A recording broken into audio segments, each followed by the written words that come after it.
All right, today we're cracking open the engineer's cookbook. We're going to find out exactly how you take a massive large language model and make it work at scale. Let's get right into it. So let me just start with a question that sounds kind of impossible, right? How in the world do you run an AI model that is literally bigger than your computer's memory? It's like trying to pour the entire ocean into a coffee mug. Well, this is the puzzle AI engineers have to solve every single day, and the solutions are honestly pretty genius. And to really get our heads around all this complexity, we're going to use an analogy. I want you to imagine we're stepping into a huge, high-tech industrial kitchen that's trying to cook a massive feast. You'll be amazed how much scaling in AI looks like running a world-class kitchen. So, as these AI models just keep getting bigger and bigger, they eventually smash right into something we can call the AI scaling wall. And this isn't some abstract idea. No, this is a hard collision with the very real physical limits of our computer hardware. And this wall, it's really built out of two big problems. The first one is memory. You just flat out run out of workspace on your computer. And the second is the compute bottleneck, where you just don't have the raw horsepower to get the job done in any kind of reasonable time. The real trick is trying to solve both of these at the same time. Okay, so first up, let's tackle memory, which, a lot of people say is the single biggest bottleneck. In our kitchen, this is all about managing your counter space, because if you run out of counter space, it doesn't matter how great your chefs are, the entire kitchen just grinds to a halt. Just look at how inefficient this is. When a model is generating text, the normal way to do it is to reread and recalculate the entire sentence for every single new word it wants to add.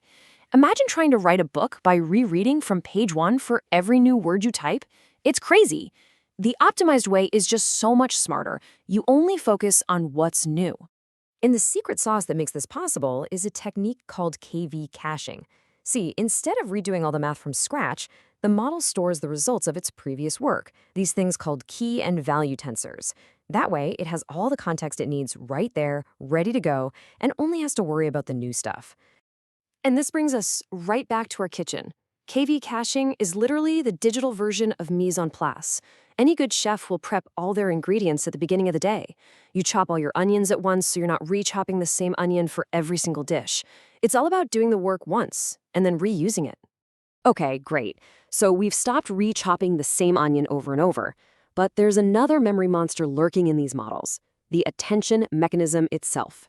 As the text gets longer, the memory it needs grows quadratically, which is just a fancy way of saying it explodes. Flash attention is this incredible algorithm that was designed specifically to tame that beast. So how does this flash attention magic actually work? Well, it's kind of like a two-step dance. First, there's tiling. It takes a huge problem and breaks it down into smaller, bite-sized chunks. Then there's recomputation. Instead of storing this gigantic, memory-hungry intermediate result, it just stores a few tiny numbers and recalculates what it needs on the fly. It's a brilliant trade-off. Do a tiny bit more work to save a ton of memory. And the analogy here is just perfect. Think about it. Standard attention is like a super messy chef who uses every single pot and pan, lets the dirty dishes pile up, and then suddenly realizes there's no counter space left. Flash attention is the tidy chef, the one who cleans their station after every task. They always have room to work, no matter how big the meal gets.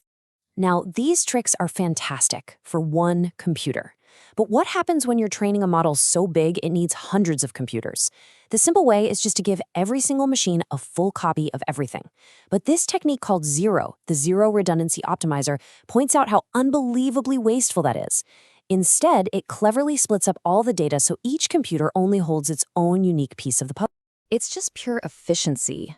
I mean, you wouldn't have 10 chefs in a kitchen, and each one has their own giant identical recipe book taking up valuable counter space, right? No. They all share one central recipe book. They share one spice rack. You get rid of all that redundant clutter, and you free up precious workspace for everybody. That's Zero. Okay, so we've decluttered our counter space. The kitchen is organized, it's running smoothly, but now we have a new problem. The orders are flying in faster than we can possibly cook. This is the other half of the scaling wall, compute. It's not about space anymore. It's about pure, raw speed. So how do we make our kitchen cook faster? A huge technique here is something called quantization. Deep down, these models are just a giant collection of numbers.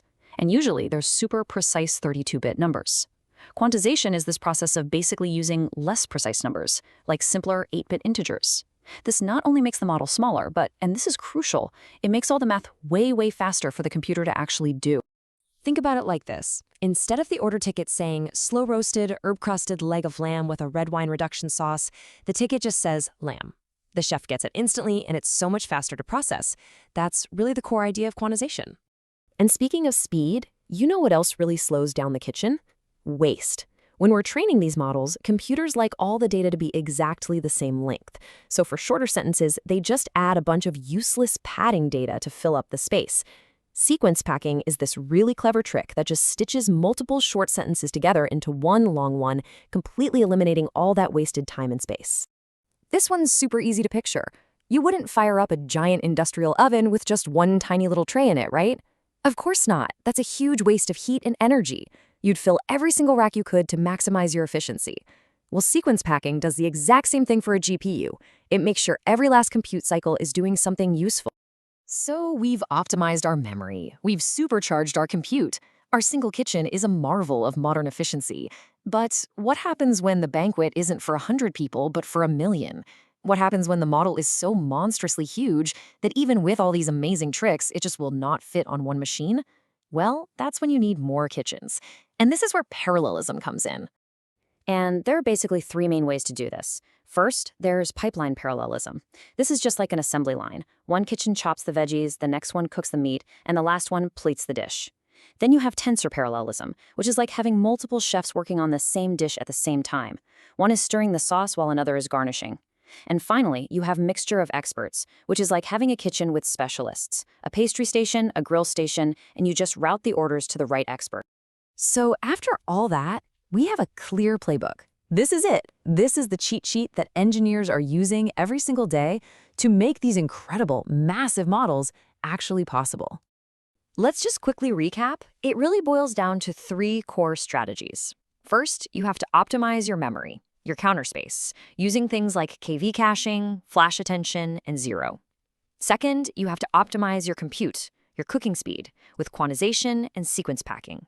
And finally, when one kitchen just isn't enough, you scale out with the three kinds of parallelism. You know, these techniques are absolutely brilliant solutions to the problems we have right now. This is the engineering genius that makes models like GPT-4 and Llama 3 possible. But as these models get even bigger, and they will, they're going to hit brand new walls, which kind of leaves us with one final thought. What new laws of physics or computer science will the next generation of AI force us to bend?